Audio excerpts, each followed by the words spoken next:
Welcome to Arjuna channel. ప్రస్తుతం 40వ division BJP అభ్యర్థిగా పోటీ చేస్తున్నటువంటి సంజీవ్ గారు మనతో ఉన్నారు. ఆయనతో మాట్లాడదాం. నమస్కారం అండి. నమస్కారం అండి. సార్ చెప్పండి, అసలు మీకు ఈ రాజకీయాల్లోకి రావాలని ఎలా అనిపించింది? మీ రాజకీయ జీవితం ఎప్పటి నుంచి మొదలైంది? అంటే చిన్నప్పటి నుండి నాకు ఆర్ఎస్ఎస్ పట్ల ఆకర్షితున్నాయి. నేను అంటే నా 12వ ఏటనే నేను శాఖకి వెళ్ళేవాడిని. అక్కడ నుండి నాకు కొద్దిగా రాజకీయాల పట్ల ఆసక్తి కలిగింది. ఆర్ఎస్ఎస్లో వివిధ క్షేత్రాల్లో నేను పనిచేశాను. 2014లో నేను ఇది ఎస్సీ వాడైనప్పుడు నేను టికెట్ కావాలన్నప్పుడు నేను అక్కడ ఉన్న క్షేత్రంలో పనిచేయండి, రాజకీయ క్షేత్రంలో పనిచేస్తే మీకు అనుభవం వచ్చిన తర్వాత అనుభవం గడించండి ఫస్ట్ అని చెప్పేసి నాకు ఆర్ఎస్ఎస్ వాళ్ళు నాకు సూచిస్తే నేను అప్పుడు ఆ రాజకీయంలో ఇంటర్ తీసుకుని రాజకీయంలో నేను ఎంటర్ అయింది. అంటే ప్రస్తుతం ఇప్పుడు మీరు ఇంటింటికి తిరుగుతూ ప్రచారం చేస్తున్నారు కదా, మీరు ఈ గల్లీలో మీ కాలనీలో గమనించినటువంటి సమస్యలు ఏంటి? ముఖ్యంగా మా గల్లీలో రోడ్ల సమస్యలు బాగా, రోడ్ల సమస్యలు మోరీ రోడ్లు అయితే మరీ అధ్వానంగా ఉన్నాయి.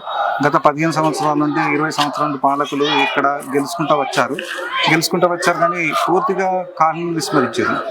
ఏదొక్క రోడ్డు ఎంత అధ్వానం అంటే నేను తిరుగుతుంటే ప్రజలు ఒక్కొక్కటి చెప్తుంటే అసలు ఎంతో బాధ అనిపిస్తుంది. అంటే వర్షాకాలం వస్తే కనీసం నడవలేని స్థితిలో రోడ్లన్నీ బొందలుగా ఉన్నాయి. మళ్ళా మోర్లు లేవు, కరెక్ట్ ఎవడు రాడు. కార్పొరేటర్ కొన్ని సంవత్సరాల నుండి కనబడని ఏరియాలు కొన్ని కార్పొరేటర్ అసలు తిరగడు, అసలు ఏరియాను పట్టించుకోడు. ఇంటికి వస్తే ఆయన అసలు ఇవాళ పబ్లిక్ని పట్టించుకోడు. పబ్లిక్ మాత్రం చాలా అసంతృప్తిగా ఉన్నారు ఇప్పుడున్న పాలకుల పట్ల. ఓకే, అంటే మరి ఇన్ని సమస్యలు చెప్తున్నారు కదా, మరి గత పాలకులు పరిష్కరించలేని సమస్యలని మీరు ఎలా పరిష్కరిస్తారు? ఇప్పుడు కేంద్రంలో మోడీ ప్రభుత్వం ఉంది. మాకు ఎంపీ అరవింద్ అన్న గారు మాకు ఎంపీగా ఉన్నారు. ఎమ్మెల్యే ధన్పాల్ గారు మాకు ఎమ్మెల్యేగా ఉన్నారు. ఇప్పుడు ఈ కార్పొరేషన్లో కూడా కార్పొరేటర్ గెలిచి ఇక్కడ కూడా మేయర్గా మేము వస్తే 3 అంటే పై నుండి కింది వరకు అందరము బీజేపీ వాళ్ళం ఉంటాం కాబట్టి అభివృద్ధి చెందడానికి ఇంకా ఎక్కువ టైం పట్టదు. అన్నీ ప్రతి ఒక్కటి ఇప్పటికీ మా ధన్పాల్ సూర్యనారాయణ గారు మా ఏరియాలో ఒక 3.5 కోట్ల రూపాయల వరకు బడ్జెట్ కేటాయించి కొన్ని పనులు కూడా శంకుస్థాపన అయినాయి. ఎలక్షన్ తర్వాత ఈ కట్టమైసమ్మ, ఇక్కడ పోతే హౌసింగ్ బోర్డు కాలనీ, నల్లపోచమ్మ, ఇటు హనుమాన్ మందిర్ ఏరియా, ఈ ఏరియాలలో ఒక 9-10 పనులు ఇప్పటికే లైన్లో ఉన్నాయి. ఎలక్షన్ తర్వాత శంకుస్థాపన అయినాయి.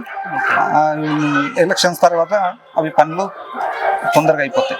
చివరిగా ఇప్పుడు మీరు మీ కాలనీ వాసులకి ఏం చెప్పాలి? కాలనీ వాసులకు చెప్పేది ఒకటి,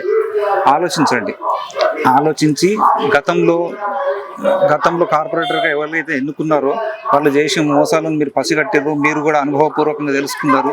ఇప్పుడు నాకు అవకాశం వచ్చింది. బీజేపీకి ఇంతవరకు అధికారాన్ని ఇవ్వలేదు. ఇప్పటి వరకు గల్లీలో బీజేపీకి అవకాశం వచ్చింది. ఈ అవకాశాన్ని మీరు సద్వినియోగం చేసుకొని ఓటేసి ఈ బీజేపీని గెలిపిస్తే ఈ గల్లీని అభివృద్ధి పదంలో నడుపుతానని మీకు హామీ ఇస్తుంది. మా మాయావర్ సాయిరమ్మన్న గారు ప్రోత్సాహంతో ఆయన ఇచ్చిన వెన్నుదన్నులతో నిలబడ్డాను. ఇంతకుముందు సాయిరమ్మన్న గారు 5 సంవత్సరాల నుండి కాలనీ గురించి బాగా పట్టించుకొని ఇప్పటి వరకు ఆయన ఎన్నో పనులు చేసి పెట్టిండ్రు. కార్పొరేటర్గా ఇప్పుడు సిట్టింగ్ కార్పొరేటర్ కాకున్నా కానీ ఆయన ఈ కాలనీ గురించి బాగా పట్టించుకొని ఈ 5 సంవత్సరాల్లో ఎన్నో పనులు చేసి పెట్టిర్రు. అందుకే ఆయన కాలనీ వాసులు ఆయన బాగా అభిమానిస్తారు. ఆయన ప్రోగ్బలంతో ఆయన నన్ను నిలబెట్టిండు. ఆయన ముఖం చూసి అయినా కానీ నన్ను ఓటేసి గెలిపించాలని కాలనీ వాసులు కోరుకుంటున్నాను. ప్రతి ఒక్కరు ఓటు వేసి భారీ మెజారిటీ తోటి గెలిపించి మన కాలనీ అభివృద్ధికి సహకరించాలని కోరుతున్నాను.